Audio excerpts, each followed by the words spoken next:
सीधे सहायता जाना। युवाओं के हाथों में कौशल और रोजगार, सरकारी नौकरी हो या लाभार्थी परक योजनाओं का क्रियान्वयन बिना भेदभाव और बिना तुष्टीकरण के, सबकी संतुष्टिकरण के। आदरणीय प्रधानमंत्री जी का मंत्र सबका साथ, सबका विकास, सबका विश्वास और सबका प्रयास, यह प्रदेश की दशा और दिशा दोनों को बदलने में एक निर्णायक भूमिका का निर्वहन की है। अब यूपी सुशासन से, अपने गुड गवर्नेंस से आज उत्तर प्रदेश की पहचान है। अब यूपी की पहचान बेहतर कानून व्यवस्था, शांति और स्थिरता के लिए है। अब यहां वेल्थ क्रिएटर्स के लिए नित्य नए अवसर बन रहे हैं। इंफ्रास्ट्रक्चर के साथ साथ यूपी में सरकारी सोच और अप्रोच में एक सार्थक बदलाव आया है। महोदय, मैं कुछ ध्यान आकर्षित करना चाहूंगा आप सबका। 1947 स्वतंत्र भारत में जो भारत की जो जीडीपी थी, उसकी हिस्सेदारी थी,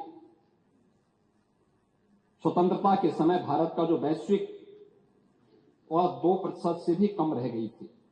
फिर भी जनसंख्या और ऐतिहासिक विरासत के बल पर भारत दुनिया की उस समय छठी सबसे बड़ी अर्थव्यवस्था थी। 1947-1950 के बाद 1960 में भारत 10वें स्थान पर था।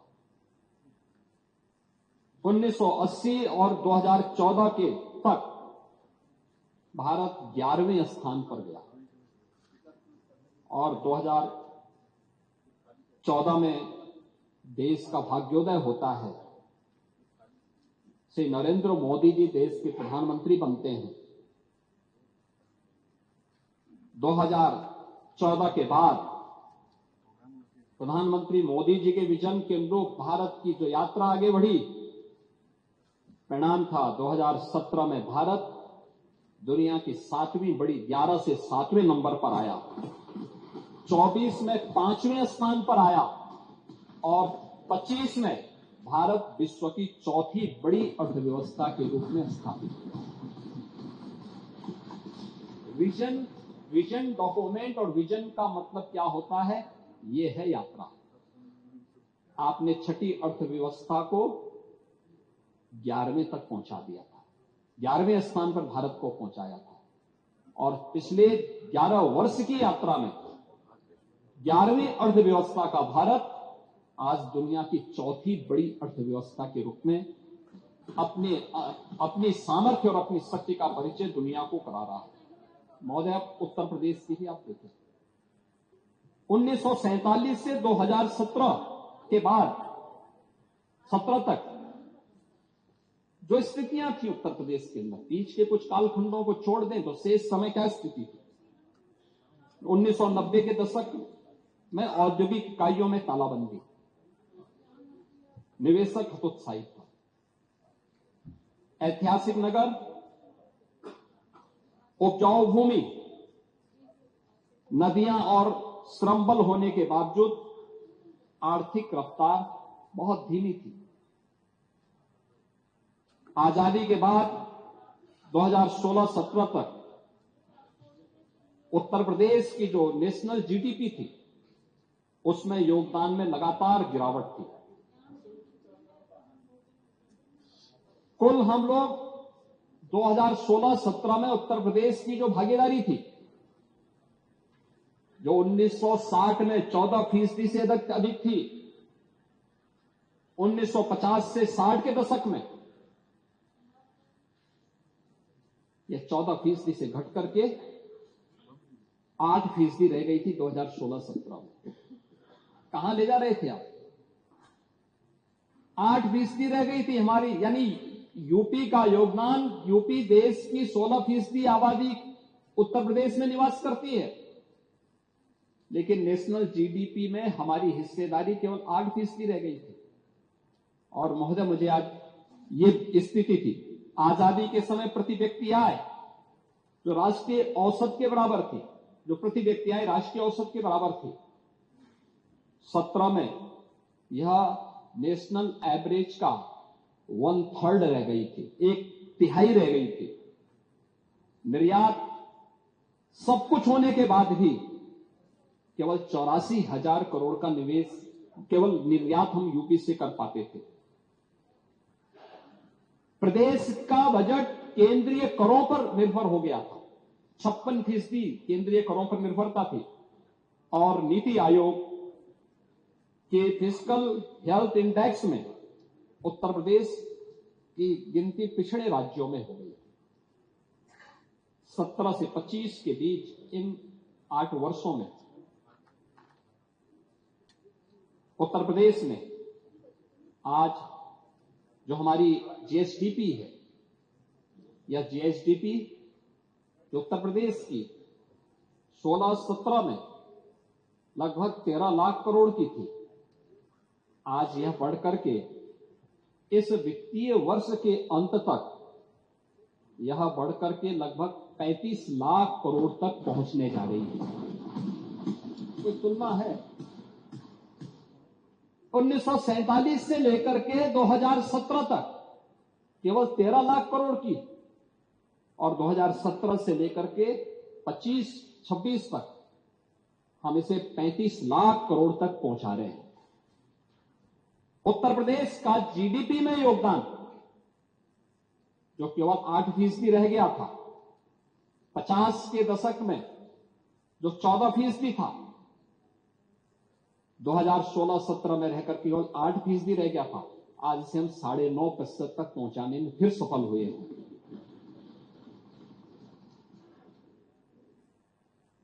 चार वर्ष पिछले उत्तर प्रदेश की विकास दर, कोविड जैसी महामारी, वैश्विक महामारी के बावजूद आर्थिक विकास दर उत्तर प्रदेश की आज नेशनल एवरेज से बेहतर स्थिति में चल रही है। 15.9% की विकास दर के साथ उत्तर प्रदेश आगे चल रहा है।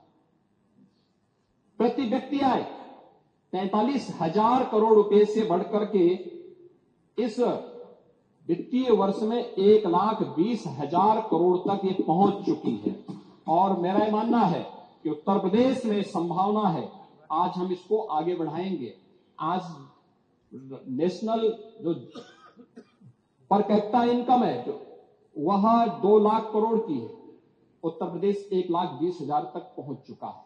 और मेरा मानना है कि उत्तर प्रदेश में संभावना है, और इसीलिए जो हमारा एक्सपोर्ट था 84,000 करोड़ से बढ़कर के 1,86,000 करोड़ पार कर रहा है, और बजट 3-3.25 लाख करोड़ से बढ़कर के 8,08,000 करोड़ इस वर्ष हम लोगों ने प्रस्तुत किया है।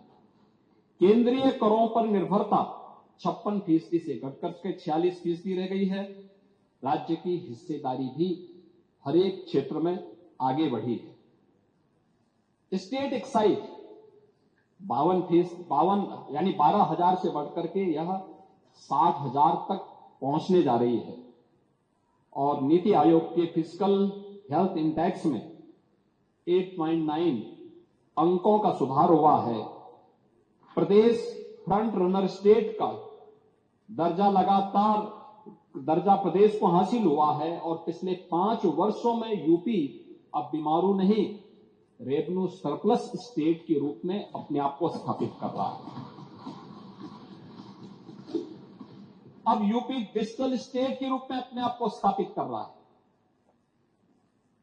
जो 2017-18 में 16-17 तक तो स्थिति बहुत खराब थी, लेकिन 16-17-18 में हमारा जो डिजिटल लेन देन केवल 122 करोड़ का था, आज बढ़कर के यह लगभग 1400 करोड़ तक पहुंच चुका है। महोदय, जो अलग अलग सेक्टर में काम हुए हैं, अलग अलग सेक्टर में जो काम किए हैं, कृषि और संबद्ध क्षेत्रों में यहां चर्चा कर रहे थे, कृषि की नेता विरोधी दल भी कर रहे थे, हमारे जनसत्ता पार्टी के नेता श्री रघुराज प्रताप सिंह जी भी कर रहे थे, अन्य मान्य सदस्यों ने भी इसकी बात कही थी। 1947 से 2017 तक हमारे किसानों ने कठिन परिस्थितियों में पसीना बहाकर के अन्न उगाया, परंतु उत्पादकता की जो रफ्तार थी वह सीमित रही, लागत ज्यादा पड़ती थी। गेहूं, चावल, दलहन, इन सब में हमारा राष्ट्रीय योगदान बहुत थोड़े से था। सिंचाई की परियोजनाओं की आपने चर्चा की, उनकी रफ्तार बहुत धीमी थी। आप सरयू नहर राष्ट्रीय परियोजना की बात कर रहे थे पांडे जी। ये सरयू नहर राष्ट्रीय परियोजना 1971 में बनी थी। उस समय इसकी लागत थी 100 करोड़। इसका जो डीपीआर उस समय बना था वो 100 करोड़ का बना था, लेकिन योजना जब समय पे नहीं बनती है, ईमानदारी से उसका क्रियान्वयन नहीं होता है, तो जब 2021 में डबल इंजन की भारतीय जनता पार्टी की सरकार ने इसे पूरा किया, तब तक इसकी लागत बढ़कर के हो चुकी 10,000 करोड़। कौन लोग दोषी हैं 1971 में बनी हुई परियोजना को समय पे क्रियान्वयन न करने के? इस सरयू नहर राष्ट्रीय परियोजना प्रधानमंत्री मोदी जी के विजन के परिणाम स्वरूप प्रधानमंत्री कृषि सिंचाई योजना के कारण यह योजना बन पाई और इसके कारण 14 लाख हेक्टेयर लैंड को अतिरिक्त सिंचाई की सुविधा प्राप्त हुई। ऐसे ही अन्य अर्जुन सहायक परियोजना हो, बाण सागर की परियोजना हो, ये सभी परियोजनाएं ऐसी थी जो पिछली सरकारों के विजन के अभाव के कारण और कोई विजन डॉक्यूमेंट न होने के कारण आधी अधूरी पड़ी हुई थी। प्रधानमंत्री मोदी जी ने 2014 में आने के बाद इन सभी का क्रियान्वयन उस रूप में किया। सिंचाई परियोजनाओं की धीमी विस्तार, आधुनिक तकनीक, मार्केट से लिंक करने का कोई प्रावधान नहीं और सीधे वित्तीय सहायता किसान के अकाउंट में नहीं। पशुपालन, डेयरी और मत्स्य के क्षेत्र में योजनाबद्ध निवेश का अभाव, कृषि आधारित उद्योग सीमित क्षमता से ही चल रहे थे। लेकिन 2017 के बाद पिछले 8 वर्षों में जो कुछ भी आया है आपके सामने, पिछले 3 वर्षों में कृषि और संबद्ध क्षेत्र में विकास दर प्रदेश में 14% से अधिक था। ये डबल डिजिट में गया है। आपके समय में सिंगल डिजिट में कृषि की विकास दर थी। और याद रखना, ये भी राष्ट्रीय औसत से एक बेहतर स्थिति में है। उत्तर प्रदेश जैसे राज्य में संभावना है, क्योंकि उत्तर प्रदेश देश के अंदर सर्वाधिक सिंचित भूमि किसी के पास है तो वह उत्तर प्रदेश के पास है। सबसे उर्वरा भूमि किसी के पास है तो उत्तर प्रदेश के पास है। खेती में नई तकनीक के समावेश, अच्छी क्वालिटी के बीज और खाद की पर्याप्त उपलब्धता के फलस्वरूप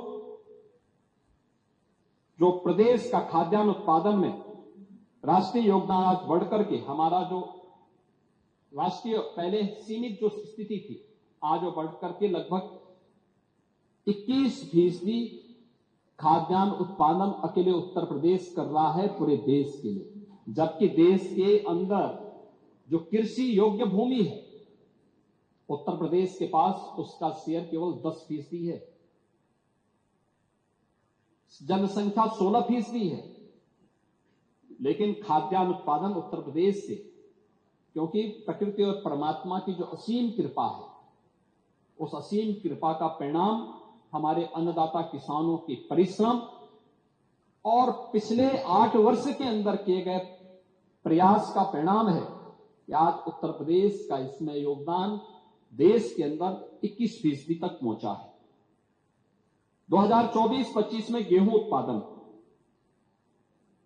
414.39 लाख मीट्रिक टन, जो राष्ट्रीय योगदान यानी देश के अंदर कुल गेहूं उत्पादन में 35% से अधिक है, जो देश में नंबर 1 पर है। गेहूं उत्पादन में 30 कुंटल प्रति हेक्टेयर से बढ़ा करके आज ये 40 कुंटल को पार कर चुका है। कुछ प्रगतिशील किसानों ने 48 और 50 कुंटल पर हेक्टेयर भी पैदा किया है, लेकिन एवरेज 40 कुंटल प्रति हेक्टेयर आया है। चावल उत्पादन 219 लाख मीट्रिक टन राष्ट्रीय जो देश के अंदर यूपी का योगदान है वह लगभग 14.7%। ये देश में अग्रणी है। गेहूं और चावल का राष्ट्रीय योगदान जो क्रमशः प्रदेश में हमारा जो था वो 30% से बढ़कर के 35% गेहूं में और चावल में 12% से बढ़कर के लगभग 14.7% तक उत्तर प्रदेश का योगदान बढ़ा है। उत्तर प्रदेश में 2016-17 से 2024-25 के बीच प्रमुख फसलों में जी औसत उत्पादन का जो वृद्धि दर है वो 42.8% है, जबकि इससे पहले 16-17 के पहले यह जो योगदान था ये मात्र 8.7% ही था। अब दलहन और तिलहन को आप देखें, दलहन और तिलहन में भी उत्तर प्रदेश ने तेजी के साथ अपने अन्नदाता किसानों के जीवन में परिवर्तन लाने का काम किया। तिलहन उत्पादन 29.2 लाख मीट्रिक टन